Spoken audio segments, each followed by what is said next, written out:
আগামী সোমবার উল্টো রথযাত্রার দিন ভুলেও মুখে তুলবেন না এই 5টি খাবার। সারা বছর নানা প্রকার রোগ জ্বালা যন্ত্রণা ও অশান্তিতে ভুগবেন। উপার্জনের অর্ধেকের বেশি টাকা চলে যাবে চিকিৎসার পেছনে, তাই আজকেই সাবধান হয়ে যান। নমস্কার বন্ধুরা, ভক্তিমূলক কথা চ্যানেলে জানাই আপনাদের সকলকে স্বাগত। বন্ধুরা, আশা করছি ঈশ্বরের আশীর্বাদে আপনারা প্রত্যেকেই ভালো আছেন এবং সুস্থই আছেন। রথযাত্রা চলে গেছে, সামনেই আসতে চলেছে রথের পুনর্যাত্রা, বা যেটিকে আমরা বলি উল্টো রথযাত্রা। এই বছর উল্টো রথযাত্রার দিনক্ষণ নিয়ে প্রচুর বন্ধুদের মনে সংশয় আছে। পঞ্জিকাতেও দুটি দিন উল্লেখ করা রয়েছে, একটি দিন হচ্ছে স্মার্ত মতে আর একটি দিন হচ্ছে গোস্বামী মতে।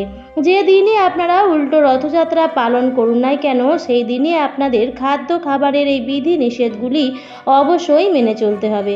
এর ফলে সারা বছর সুস্থ ও নিরোগ থাকবেন। গোস্বামী মতে রথের পুনর্যাত্রা বা উল্টো রথ পড়েছে 15ই জুলাই সোমবার এবং স্মার্ত মতে পড়েছে 16ই জুলাই মঙ্গলবার। আপনাদের স্থানীয় পাশাপাশি মন্দিরে যে দিন উল্টো রথযাত্রা পালন করা হবে সেই দিনই আপনারা উল্টো রথযাত্রা পালন করবেন এবং খাদ্য খাবারের এই বিধিনিষেধগুলো উল্টো রথযাত্রার দিনেই পালন করবেন। তাই আমার সকল দর্শক বন্ধুদের অনুরোধ করব যে আজকের এই ভিডিওটি একদমই স্কিপ না করে শেষ পর্যন্ত দেখবেন এবং দেখার পর যদি ভালো লাগে তাহলে অবশ্যই কিন্তু একটি লাইক করবেন এবং কমেন্টসে লিখবেন জয় প্রভু জগন্নাথ দেবের জয়, জয় মা লক্ষ্মীর জয়, এবং অবশ্যই শেয়ার করে দেবেন আপনাদের নিকট আত্মীয় স্বজন এবং বন্ধু বান্ধবদের সাথে। উল্টো রথযাত্রার আর বেশি দিন বাকি নেই। যদি সোজা রথযাত্রায় আপনারা খাদ্য খাবারের বিধি নিষেধগুলি পালন করে থাকেন তাহলে উল্টো রথযাত্রার দিনেও অবশ্যই পালন করুন, তাহলেই পূর্ণ ফল আপনারা পাবেন। এবং যদি কোনো রকম ভুলবশত সোজা রথের দিন খাদ্য খাবারের বিধি নিষেধগুলো আপনাদের ভুল ত্রুটি হয়ে গেছে তাহলে আপনারা প্রভু জগন্নাথ দেবের কাছে অবশ্যই ক্ষমা চেয়ে নেবেন এবং উল্টো রথযাত্রার দিন সেই ভুল শুধরে নিয়ে খাদ্য খাবারের বিধিনিষেধগুলি অবশ্যই পালন করবেন। দেখুন বন্ধুরা, সনাতন ধর্মে একটি বিশেষ পদ্ধতি হচ্ছে বিভিন্ন তিথিতে কিছু কিছু খাবার আছে যেগুলি গ্রহণ করা নিষেধ থাকে।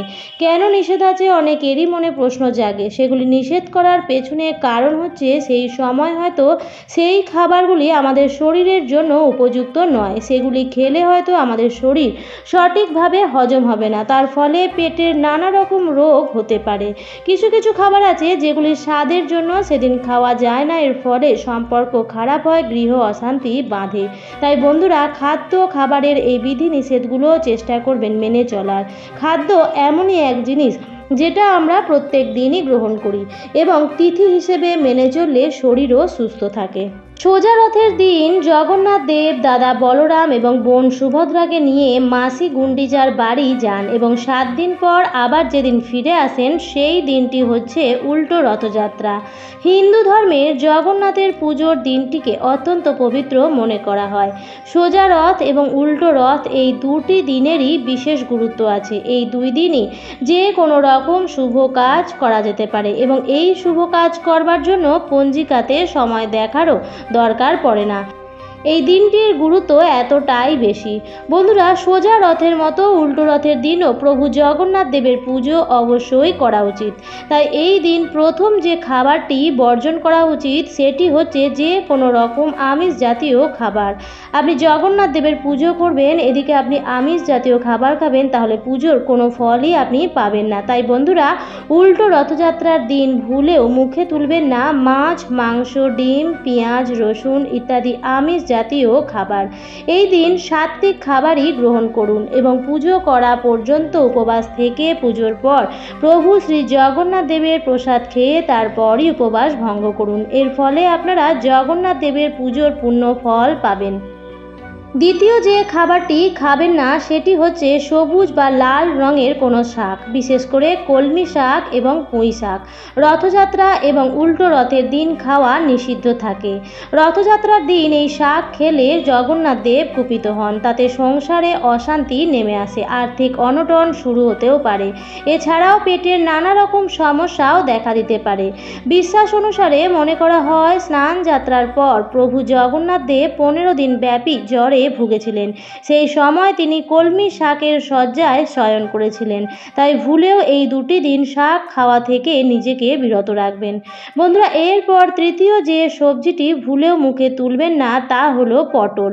সোজা রথযাত্রা এবং উল্টো রথযাত্রা 2টি দিনই পটল খাওয়া উচিত নয়। মনে করা হয় জগন্নাথ দেবের স্নান যাত্রার পর জগন্নাথ দেব যখন 15 দিন ব্যাপী জ্বরে ভুগেছিলেন সেই সময় তিনি পটলের বালিশে শয়ন করেছিলেন। তাই এই পবিত্র দিনে এই সবজিটি ভুলেও খাবেন না। এর ফলে জগন্নাথ দেব অত্যন্তই কুপিত হবেন। তাই বন্ধুরা, সাবধান হয়ে যান। আপনারা কিন্তু পুঁই শাক, লাল শাক, কলমি শাক, নোটে শাক ইত্যাদি যে কোনো প্রকারের শাক যেমন উল্টো রথযাত্রার দিন মুখে তুলবেন না, তেমনই ভুলেও মুখে তুলবেন না পটল। এই 2টি সবজি নিরামিষ হলেও খাওয়া যাবে না উল্টো রথযাত্রার দিনে। আরও একটি যে খাবার খাবেন না সেটি হচ্ছে তেতো জাতীয় খাবার। গরমে আমরা তেতো খাই, কিন্তু উল্টো রথযাত্রার দিনে তেতো খাবেন না। তেতো বলতে উচ্ছে, করলা, নিম পাতা এই সমস্ত কিছুকেই বোঝায়।